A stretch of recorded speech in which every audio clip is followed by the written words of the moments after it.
大眾請合掌。淨土宗宗旨：信受彌陀救度，尊稱彌陀佛名，願生彌陀淨土，廣度十方眾生。淨土宗特色：本願稱名，凡夫入部，平生業成，現生不退。淨土宗宗風真諦，念佛人往生之道。一向尊稱，望佛本願意在眾生，一向尊稱彌陀佛名。二三不疑雜，不懷疑，不間斷，不夾雜，不雜如佛，不雜如行。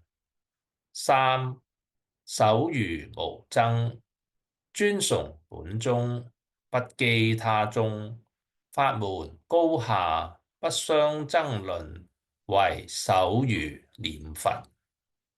四六不六化，不常體驗而平凡化，不好緣起而平實化，不求高深而平常化，不純學術而信仰化，不涉艱澀而淺易化，不落繁瑣而普及化。五恪守傳承，著作講演必依傳承，絕不妄自越格發揮，他宗他流，言論若異，敬而不依，堅持本流。六親近同門，親近同門，切磋法義，若非同門，不親不近，妨退失故。念佛人每日誦念思維：一對彌陀恭敬信順，對他人恩慈體貼，對自己謙卑柔和。二敦倫盡分，閒邪傳承，奉公守法，為世良民。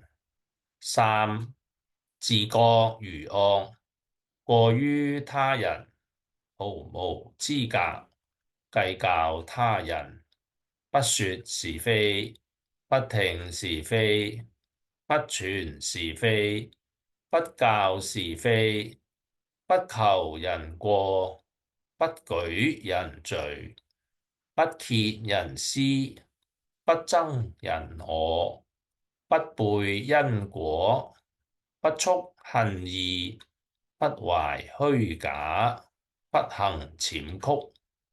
四六親眷屬，敬愛和睦，崇德興仁，務修禮讓，和顏愛語，下心含笑，慈念眾生，嘉厚於人，奉行謙敬，不起驕慢，常懷慚愧，仰謝佛恩。五給人安心，給人歡喜，給人希望，給人利益，凡事真心，凡事愛心，凡事感恩，凡事恭敬，凡事守大體有分寸，凡事為對方設想，凡事肯吃虧不計較。六學佛大悲心，彌陀如何為我，我便如何為人。七生活簡單樸素，語言誠懇和藹，威儀安詳穩重。八毀罪略恭小人事，掩罪夸功眾人事，揚眉歸功君子事。分怨共過成德事。9. 天道虧盈益謙，地道變盈流謙，鬼神害盈福謙，人道惡盈好謙。10. 每見寒士將達，必有一段謙光可谷。謙則受教有地，而取善無窮。南無阿彌陀佛。南無阿彌陀佛。南無阿彌陀佛。好，請大家放掌。今日咧嘅題目咧就係講呢個真諦嘅第3條啊，就係守愚無爭。咁啊，我哋上2堂咧就大家都記得咧，第1條就係一向尊稱啊，第2條咧就係話即係不得雜不得而雜嗰類咁樣啦，都係講翻咧，即係一啲喺經教裏邊嘅嘢咧。多啲咁多，咁啊可能嘅理論性嘅嘢咧就多啲，但係今日咧第3條咧就都好有即係現實嘅價值，即係話咧要我哋要做到嘅嘢啊，咁就係咩咧？要守愚無爭，咁啊要守愚念佛，咁樣呢一樣嘢咧，就要我哋去做嘅，咁啊點樣去理解呢個中鋒嘅真諦第3條咧，咁樣呢一個題目咧就其實佢個出處啊，主要咧就係嚟自咧印光大師咧，佢曾經講過咧，念佛啊，往生人要堅守3個修持念佛嘅原則啊，就話俾我哋聽，第1條係守愚念佛。第2條無爭念佛，第3條咧就係老實念佛咁樣。咁啊，呢3個原則係都非常之重要嘅嚇。咩叫守愚咧？咁樣即係我哋要守住自己咧係愚夫愚婦咁樣嘅身份咧去念佛。咁呢樣嘢咧，可能對一啲人嚟講咧覺得都好奇怪，因為好多人咧知道咧學佛咧係求開悟嘅。有智慧嘅，講功夫嘅，講境界嘅咁咯。但係點解我哋淨土宗講到要念佛往生咧，要我哋自己要守愚咧咁？咁我哋今日咧想探討下呢個問題，主要想探討呢個問題。其實咧正話大家都讀過中鋒嘅真諦同埋讀俗諦嘅。中鋒嘅真諦嘅第3條咧就叫守愚念佛，但係咧俗諦咧又有一條嘅喎，就係叫自覺愚惡，過於他人，毫無資格計較他人。咁究竟真諦嘅守愚念佛同俗諦嘅自覺愚惡有冇關係咧？咁當然有關係，但亦都有啲唔同嘅。咁大家都仲記得啦，真諦咧係講往生之道，俗諦咧係講處世之道。即係話咩咧？我哋念佛往生個真諦嚟講我哋要守愚念佛，即係講到念佛咧，我哋要守愚嘅。至於你話喺處世之道，即係話處人處事咁樣，我哋咧都要做到，都其實唔係我哋做到，其實好自然㗎，即係你會成日咧都係覺得自己係一個愚惡嘅凡夫。咁呢樣嘢咧就喺我哋淨土法門嚟講都幾緊要嘅，所以如果一個念佛嘅往生人咧，佢自己唔覺要愚惡嘅話咧，你叫佢守愚去念佛咧係好難嘅。即係意思即係話咧，你要先自己覺悟咗啦，你係真真正正係一個愚惡凡夫。好啦，到你覺悟咗之後咧，你要守住呢個信念，呢個本分嚟去念佛，就唔好偏離咗，看守及住佢，唔好俾佢偏離。咁所以咧，雖然今日咧講咧係真諦係手如念佛，不過冇法子啦，一定要先略略講講咩叫自覺如惡先啊！如果唔係，你我猛咁叫你守啊守，你唔知守乜，咁係唔得嘅啊！咁係唔得嘅。好，咁啊，開波講呢個題目咧，有一個小嘅題目就係話咧，見賢思齊，超凡入聖，跟住咧就引聖勵凡，自覺如惡。意思即係話咧，而家講緊好多學佛嘅人啊，當佢哋見到、接觸到佛法，知道佛菩薩嘅慈悲，知道佛菩薩嘅智慧，睇到佢哋嘅修證，哇，非常之讚歎，好羨慕。咁啊，個個都話：我又要去行菩薩道，我又要發菩提心，要去度眾生。嗱，呢樣嘢咧係好嘅，而且係好自然，亦都好普遍嘅反應。點咩叫見賢思齊咧？即係等於我哋見到一個偉大嘅科學家、發明家，咁啊啲學生見到哇，覺得好羨慕。佢話：我大個仔咧，我又要去做科學家、發明家，我要學佢咁樣樣。即係其實我哋見到好多偶像或者見到好多聖賢見到好多叻人咧，好自然咧就話我想同佢睇齊，我要學佢咁樣樣。即係等於好似法藏菩薩咧即係阿彌陀佛嘅前身佢見到世自在王如來，佢嗰種莊嚴，哇！佢話我要即係同佢要睇齊，齊聖法王。即係呢個好自然嘅，所以咧一般嘅學佛人咧都希望能夠自己能夠超凡入聖，即係唔再做凡夫啦我要去好似學菩薩咁啦。當然你諗就係咁諗啦有咁嘅大志，但係自己做唔做到嘅另外一回事啦起碼你都即係有咁樣嘅想法。但係咧，好自然就係咁樣噶啦。過咗一段時間或者過咗 N 世，學佛人咧，佢就會發覺咧，自己會遇到一啲厭苦緣例如話間屋企有好多人咁就好多親人至親嘅人咧，突然之間離世或者喺生活上受到好多打擊感情上好多打擊覺得好似生無可戀咁樣樣。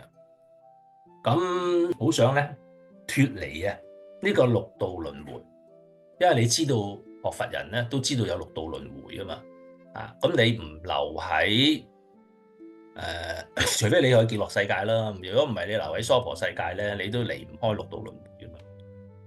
咁咧佢會自然咧又發起一個因淨緣，即係呢個厭苦緣因淨緣咧就係觀經講嘅好似韋提希夫人咁樣。咁喺呢個時間咧，呢啲學佛人咧就諗到咧，就話希望佛嚟救自己去解脫。咁呢個咁樣學佛嘅過程先自己想做菩薩，後想佛嚟救你，其實係一個差唔多必經嘅階段嚟嘅。所以咧，淨土法門。如果你想好似呢個韋提希夫人講想求生淨土，你第一步要做嘅咧，你就要自覺如惡，自我反省，覺悟咗啦咁樣樣。咁其實嚟到淨土法門咧，善導大師咧就教人咧要決定心信。所謂如惡嘅意思就話自身現在係罪惡生死凡夫，呢個好緊要。即係如果你唔能夠自覺如惡嘅話咧，你就唔會俾佛菩薩去幫你嘅。咁所以咧嗰個方向咧，你要轉過嚟。以前你諗住想做菩薩，做到就好咯，做唔到咁點咧？咁你要識轉彎先得㗎。你以前想去救人，想幫人，而家你可唔可以諗一諗，俾佛菩薩幫你？你做一個俾人幫嘅凡夫咁喺呢個方向轉變嘅過程咧，我哋咧即係你一定要好徹底睇得好準，自己係乜嘢嘅根基。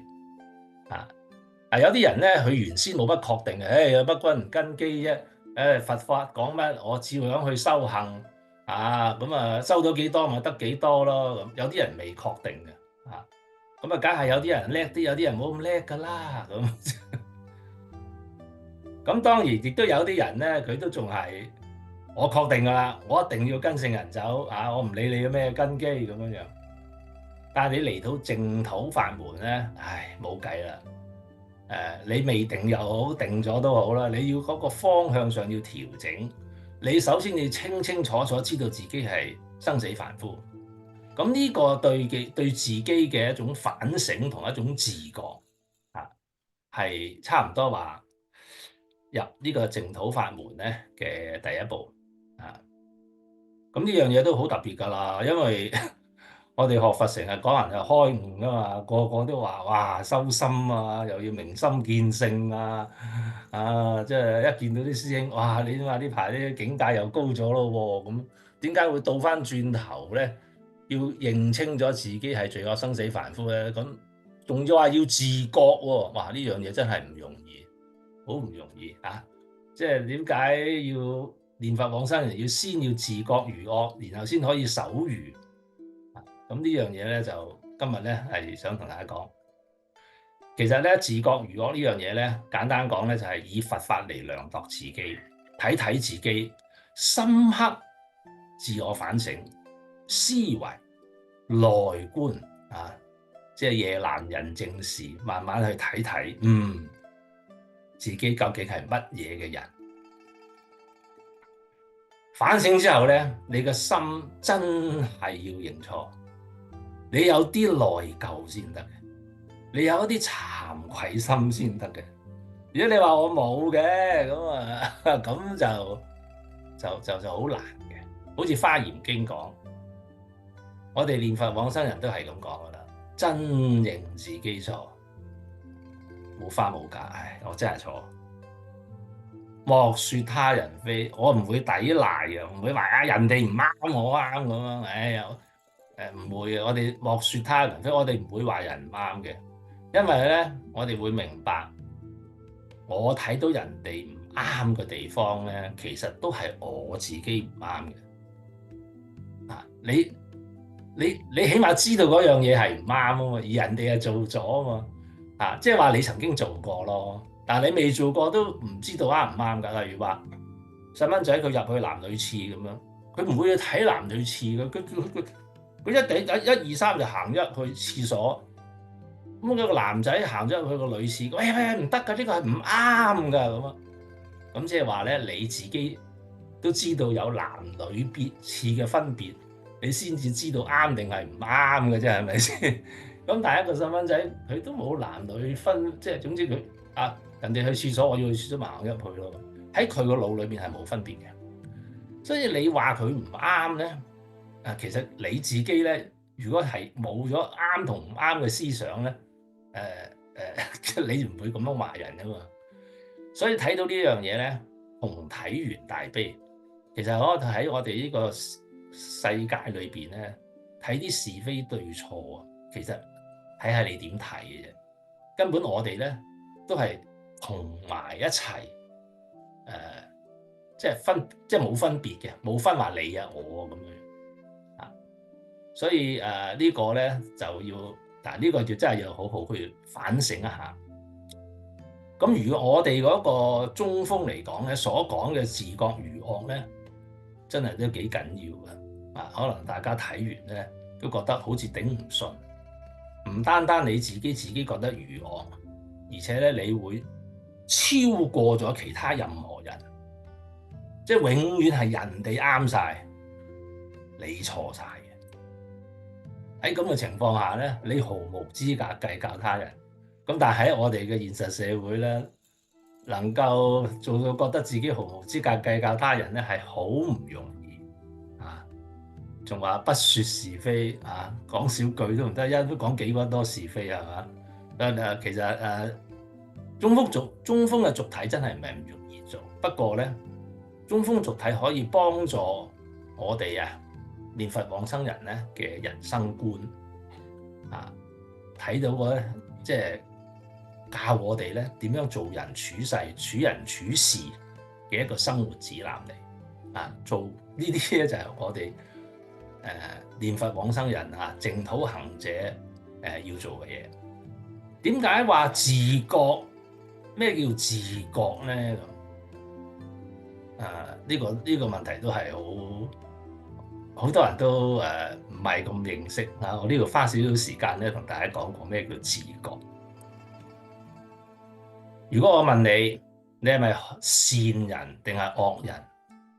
你係君子定係小人？大家會點答啊？我好肯定咧，絕大多數都話自己係好人嚟嘅，唔會話認自己係小人嚟啩？我諗係啊，我係小人嚟噶，我係惡人嚟嘅，啲人唔會咁講嘅。點解你講得咁口爽嘅咧？咁樣其實就無他嘅，因為你心中嘅善惡同我心中嘅善惡係唔同咯，所以個個人都話自己善人係冇錯嘅，因為佢嗰個善嘅標準同你個善啊嘛，你咁都叫做好人啊？即係咁咯，即係我哋喺世間嚟講咧，善惡嘅標準咧係唔一樣嘅，心裏邊嗰把尺咧都唔係一樣嘅。何止唔一樣啊？我哋自己個心啊，我哋每日對善惡嘅標準都隨緣而變嘅。你以前對善惡嘅標準同你而家嘅善惡標準，或者你將來點樣睇善惡嘅標準咧，都可以唔同。但有好多人好認真㗎，你唔啱啊！你真係衰人嚟㗎，你咁樣即係有口話人，又冇口話自己嗰啲咧。唉，仲有咩叫自覺咧？即係有啲人咧好得意嘅，你話佢係惡人，你話佢係小人，佢唔在乎。你有你話，我行我素，我繼續做自己喜歡做嘅嘢。大家都知我想講邊個，你諗住嗰個人咧，你就知我講咩嘅。因為佢自己睇自己咧，總係覺得自己係好人，總係覺得自己係君子。因為咧，佢覺得自己比好多人都好，信唔信由你啊？我都好過邊個啊？你咁我喺佢嚟講咧，佢係善人啊，佢係衰人，所以冇得講嘅，講唔埋啦。當然有啲人都好謙虛嘅，或者會講下口頭承認自己係我係我係衰咗噶啦。我係以小人之心度君子之腹咁，口頭講佢都相對地都講咗，都肯講出嚟啦。但係咧講出嚟又點咧？佢嘅行為咧喺行為上啊，佢都係依然故我，固步自封咁樣嘅，即係佢心裏邊一啲咁多都唔覺得自己錯，冇乜悔意嘅。於是乎咧，佢係繼續造業造罪。觀經話呢啲人咧，無有慚愧，意思即係話咧，佢自己都唔覺得自己係錯。雖然咧，佢喺佛法裏邊咧都知道咩叫佛，你知佛法都有講罪惡觀噶嘛，係咪？諸惡莫作，眾善奉行咁自正其意，是諸佛假號咁又知道咧咩叫五戒十善咁我又食齋，我又做乜做乜，即係佢硬係覺得自己係好人咯。我有讀經咁，但係佢又唔知嗰部經講乜嘢嘅，佢就當即係知少少就扮代表，就當自己係做到噶啦。咁樣嘅話咧，其實係學佛人咧，佢自己都唔知嘅。我又有做咗幾多功德有乜有乜咁，佢唔知道咧，佢自己係同一啲惡嘅凡夫咧係冇乜分別，即係喺行為上咧佢都一模一樣即係冇乜改變。呢個咧說明咩咧？就係話佢呢個即係人咧係未跳出自己嘅思想框框去睇自己，我哋成日講咧，你旁觀者清，你跳出嚟睇自己，睇翻轉頭，咁你就清楚。當局睇咧，你就迷嘅。蘇東坡都有一首詩咧，係咁講啊嘛。佢話橫看成嶺側成峰，遠近高低各不同。意思即係話咧，我哋人睇人咧，你睇我高，你係睇我低啊。我橫睇就咁睇，橫掂睇又咁睇，好多種唔同嘅角度去睇啊。啊，睇來睇去可以係相反嘅，你睇到嘅嘢同我係相反嘅。我睇到嗰個係嶺，你睇到個係峰，有冇搞錯？我睇嗰個廬山都唔係咁嘅，係啊。你喺嗰度睇，佢又喺嗰度睇，啊，邊個啱邊個錯，大家都唔知嘅，啊，都係片面之詞嘅，個個都啱，但係全部咧都睇唔到廬山嘅真面目。點解咧？個原因就係只緣身在此山中。唉，你自己睇翻自己，你梗係睇唔通咗自己嘅面目啦。除非你揾塊鏡照一照啊，咁你個內觀，你睇翻自己，你睇翻自己咧，你要跳出去自己嗰個框框，你先睇到自己嘅。咁啊，學佛人咧就我慢心係比較重啊，經常係講話，哇，人嘅我慢心比須彌山仲要高。所以咧，學佛人咧好多時咧去以佛法嚟量度人啊，去到佛台，你咁樣唔愉快嘅，你又咁啊犯戒㗎啦。佢從來冇諗過咧，用佛法嚟量度自己嘅，成日堅持啊，我睇經個經書係咁講嘅，咁係咁噶啦咁。但其實大家都知咧，其實佛經好多好多咧，幾乎三成嘅佛法啊，無論你係聲聞乘、緣覺乘、菩薩乘，都係善巧方便嘅啫，唔係真正嘅佛法。佢係對一啲人講乜就對講啲人係講乜，就唔係話咧冇乜話如唔如法。喺嗰個情況、嗰個條件下，佢係啱嘅啫。但係又未必適用於所有嘅人。咁當然佛法咧係圓融嘅，咁但係你要呢個人咧，如果你要理解咧，亦都喺一個適當嘅環境下去應用去即嚟咧應用佢咧，亦都唔容易。所以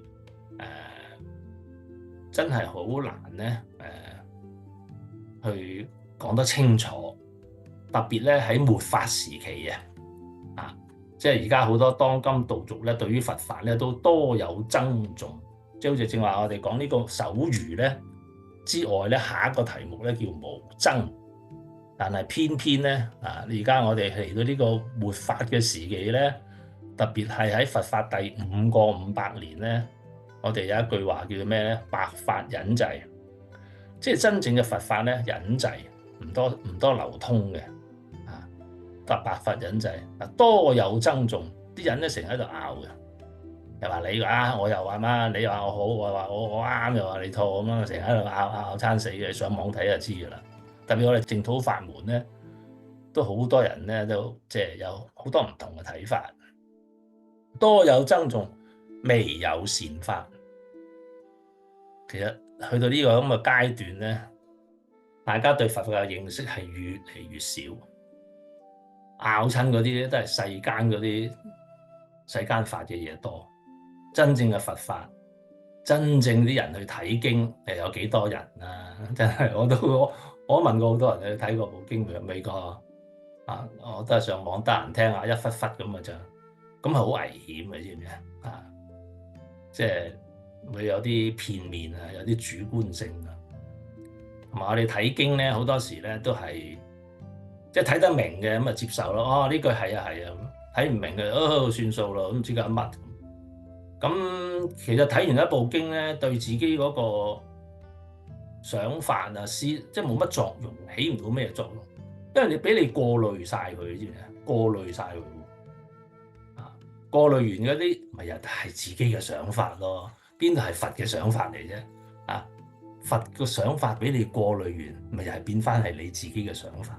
所以睇完部經咧，叫觀經都係咁講啊，啲人咧睇晒三藏12部經都好啦，你狄其亮咧記得個經名嘅啫，其他個內容佢講乜嘢嘢咧，我哋凡夫真係一無所知，咁都可以攞嚟拗，咁死唔死？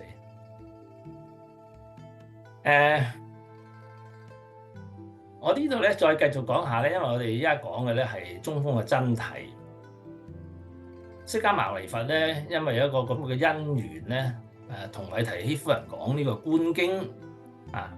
正如我講，你有韋提希夫人，佢有一個厭苦緣，有個殷淨緣，佢有機會行入嚟淨土法門啊咁樣。不過釋迦牟尼佛真係好犀利嘅，第一個咧就要引導佢啊，等韋提希夫人咧，佢都要自覺如惡先得㗎，因為韋提希夫人咧，佢唔會自覺如惡㗎喎。大家知啦，韋提希夫人係皇后嚟嘅喎。如果講人天嘅福報咧，我諗啊，佢真係頂呱呱㗎啦，冇乜人好得過佢㗎啦。皇后啊，大佬啊，講人天福報真係好犀利，要乜有乜，呼風喚雨。講佛法嘅善根咧，我諗佢真係比我哋好好多啊！佢竟然喺佛陀嘅年代出世，可以咧就聽佛說法，哇，犀利！佢可以供養佛，成日請佢啲弟子嚟供養佢哋。你話佢佛法嘅善根深唔深厚咧？人天嘅善根世俗嘅善根深唔深厚咧？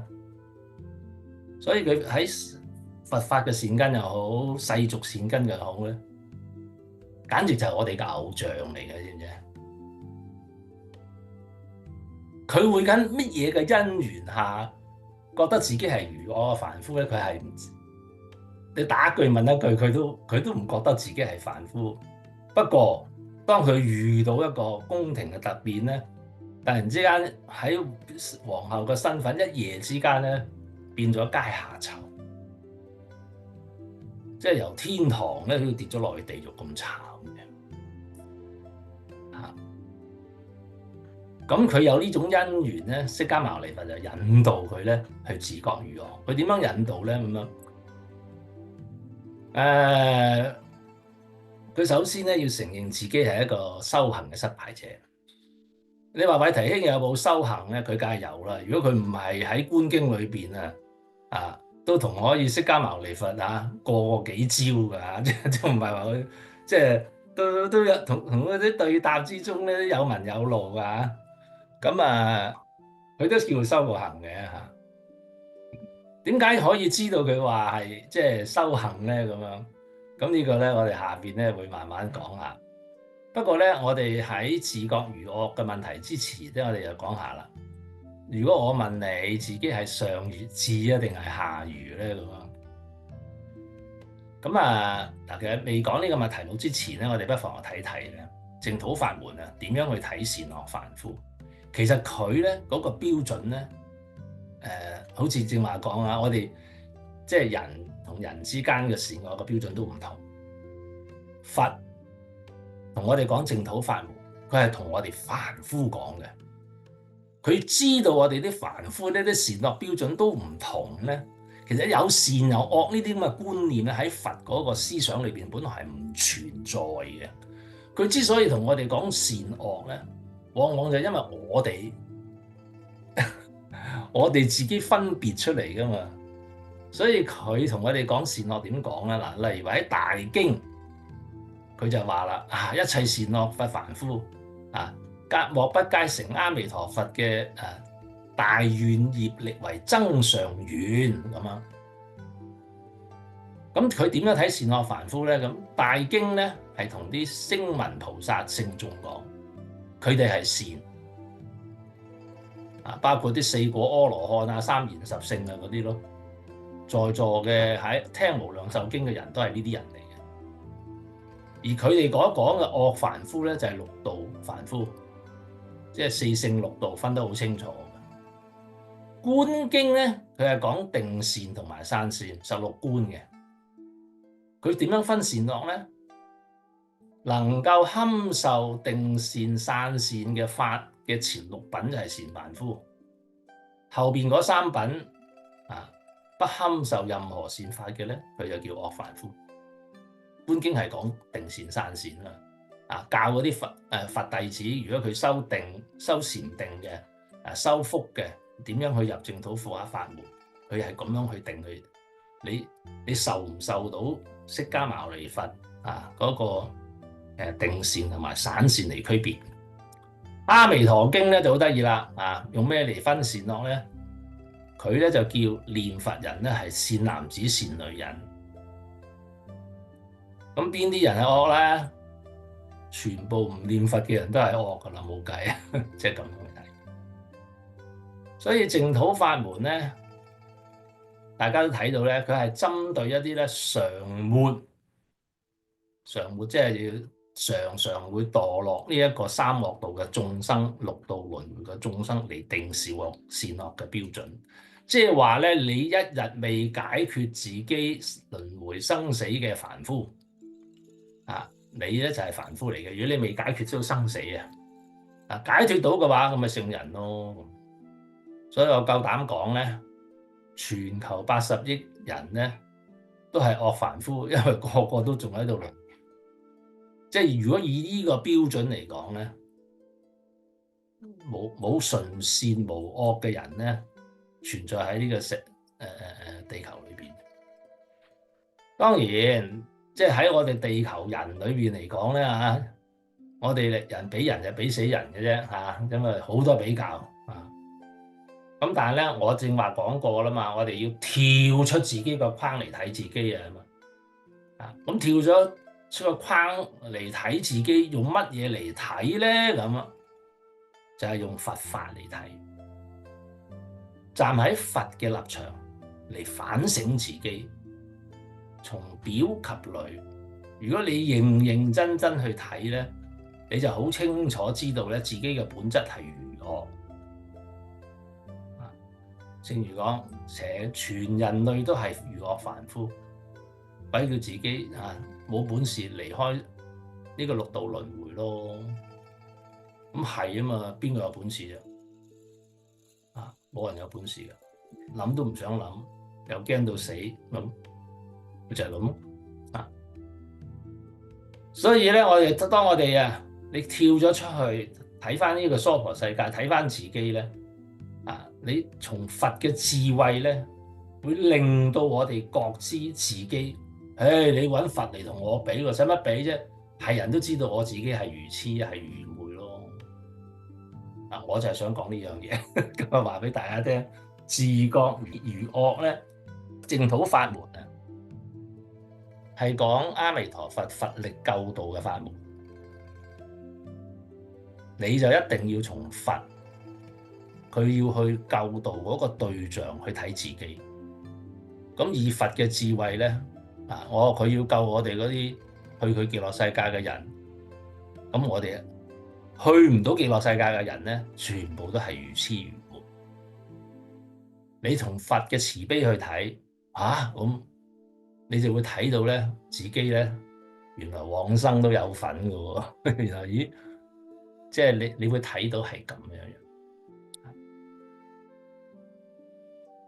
特別咧，阿彌陀佛嘅第18願，你跳出嚟，用阿彌陀佛嘅第18願嚟睇自己，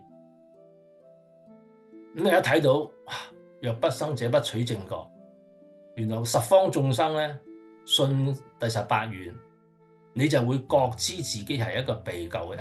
阿彌陀佛嘅發願要成為一個能救到十方眾生嘅佛啊嘛。咁我哋一睇到呢個願，就會知道咧自己原來佢想救我㗎咁樣，咁你咪掂咯，是話你唔知啫嘛。換言之咧，你睇第18願咧，你就知道咧，你係以出離生死往生淨土呢個標準嚟睇善惡，咁你就會覺知自己係常沒眾生，我哋係惡人。我哋所作嘅一切嘅行業，我哋肯定冇功德。不過有啲人話佢有咁，哎呀，算啦，當你有啦，當你有咁境界，有功夫啦，咁又點啫？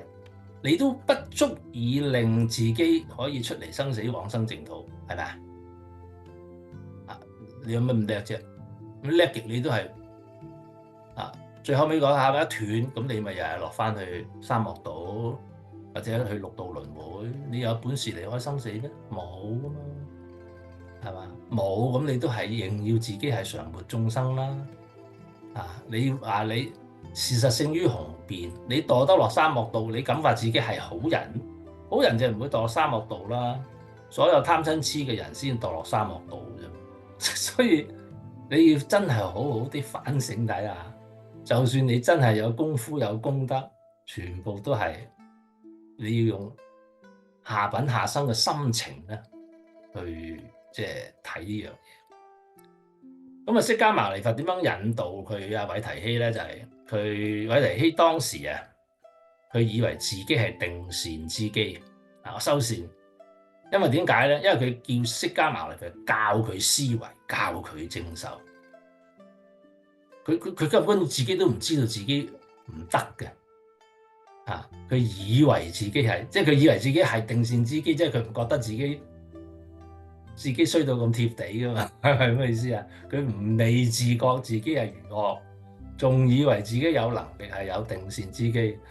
釋迦牟尼佛咧回應就話：汝是凡夫，心想累弱，未得天眼，不能遠觀。對唔住，我哋一話俾你聽啊！你唔好問我呢啲嘢啦，呢啲嘢咧你唔掂嘅，你唔好捉錯用神啊！咁佢冇咁快話俾你聽自覺如我先嘅。你問得我教我思維，教我正受，咁你都有陣時聽過下我講，但你做唔到噶嘛？啊，你個根性做唔到噶嘛？咁跟住咧，其實韋提希夫人未問呢一個教佢思維、教佢正受之前咧，佢曾經問嘅，叫佛教佢觀清淨業處，生呢個無憂路嘅淨土。當時都佛話俾佢聽，唉，你知唔知啊？呢個清淨業啊，三福咧係三世諸佛嘅淨業淨因，你得唔得㗎？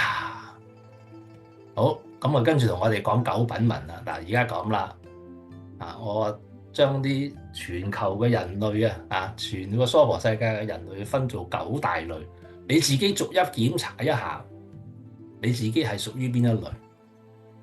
佢咁樣去引導佢，引導韋提希夫人。咁啊，唔使講啦嚇，檢查完之後咧，發覺咧自己韋提希夫人咧就話：咁我都係下輩生噶啦，甚至係下生下品添。佢去到後尾，佢先至即係同我哋講咧，釋迦牟尼佛同我哋講咧，我哋係如此如人，係逆惡嘅凡夫。你哋三福都冇份，因為三福係講緊三世諸佛修嘅淨業淨因嚟嘅。你哋得咩？你哋連乜嘢係佛都未知，咩叫正業學啲做啲咩嘢嘅都未知。哦，身口意三業清淨咁，你咪得個知字咧，喺文字上邊處有修啫，係嘛？咁但係咧又好奇怪啦，雖然咧你係三福冇份啫喎。但係如果你回心向翻佛咧，念佛往生咧就人人有份。所以我哋嘅心咧其實係太過迷茫嘅，我哋唔係好了解自己，好多時都高估咗自己。包括有啲人就話：我而家生為人，哇，又有佛法嘅因緣鬆毛鬆翼咁，受埋三歸五戒。聽講話咧，下一生保定唔會落三惡道喎，或者係下一生啫。再下生咧，冇錯，你下一世係可以唔使，你可以即係會升天你或者又講繼續去修行，但呢啲冚唪唥唔可靠嘅，冇可能嘅亦都。所以我哋最簡單嚟講咧，就係講愚人就係指觀經下輩生、下品下生之機，而所謂守愚咧，就係守住自己嘅下品下生之機咁樣。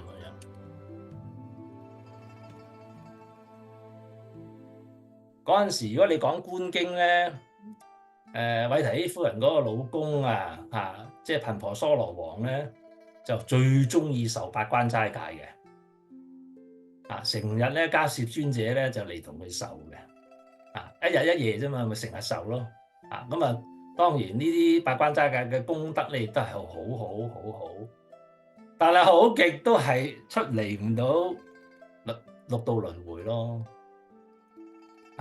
所以我哋淨土啲人，淨土往生人咧，我哋又唔會去追求呢一啲嘢。咁當然人哋有咁嘅條件去受八關齋戒受戒五戒去受，我哋都會隨喜讚歎。但作為一個念佛往生人咧，正如我講，就算我哋真係有功德有功夫有境界咧，所有呢啲嘢都不足以令我哋可以往生極樂嘅，所以我哋都唔係好介懷，唔會話哎呀一定要咁，一定要咁，因為做咗都係可以會破，都冇乜意思咯。人哋去做，我哋隨喜讚歎，唔好話冇用啊，你唔好去做啊！人哋嘅事，你唔好理人啦，你管好自己就好啦。所以要守愚啊，守愚就要守好自己個本位，又唔需要話人哋話嗰度好殊勝喎，啲功德又好好喎，有乜日就走咗去試下先咁樣。咁你即係你離開咗你個崗位啊，你守唔住啦，你知唔知啊？我哋念佛往生人要好緊要呢樣嘢，唔好人哋講兩句咁就即刻喐一喐就弊啦，守唔住啦。因為我哋嘅凡夫，我哋係貪嗔煩惱成就啊嘛，往昔所做諸惡業，皆由無始貪嗔痴，係嘛？我哋又講話成日話，即係南閻浮提眾生咧，係舉止動念無不是業，無不是罪。你起一個念頭就已經係貪嗔煩惱嚟嘅，真係好得人驚嘅啫。咁呢樣嘢你要不停要自己檢視一下。其實都唔話一定要檢視一下嘅，即係呢個係一個目標。而且你念佛咧，你念得耐咧，我可以話俾你聽，你係自然添嘅，唔係話要你去做到自覺如我，過於他人。我諗呢個要求好高，但係去到你真係念佛念一段日子咧，真係好奇怪。我都見過好多人咧，開頭係好難頂嘅，啲脾氣又大啦，又惡啦，又乜又乜啦。即係念得3-2年咧，成個人啊嗰個面貌都變咗，好奇怪。我都同大家講過啦，即係學淨土法門嘅人咧，你第一次聽嘅話咧，通常咧係我哋嗰啲叫疑信啦，即係你係信佛，不過咧都係有啲疑雜喺裏邊嘅。意思即係話咧，你唔係真係完全信佛，你信佛之餘咧，你仲有好多自己嘅思想，好多自己嘅想法。如果你去到淨土法門咧，你能夠自覺如我，就相當於咧，你就明白咧，你真係全信佛啦，完全信佛啦。因為你將自己擺到係零嘅，咁即係話咧，你個心打開100%打開，俾晒佛啲光射入嚟你個心度，咁所以呢個係咁樣嘅。我哋最初受嘅三歸又好，5戒又好咧，其實喺釋迦牟尼佛嘅教化下邊咧，你係咪真係做到能夠全心全意去歸命咧？其實係即係做唔到幾多嘅，因為我哋純粹就係一種但係呢個當然呢個都係好重要啦，踏出去第一步咯。但係即係你如果你想憑呢一樣嘢咧去幫你了生脫死咧，係唔可以嘅。去到最後尾咧，你都係要靠阿彌陀佛嗰個願力。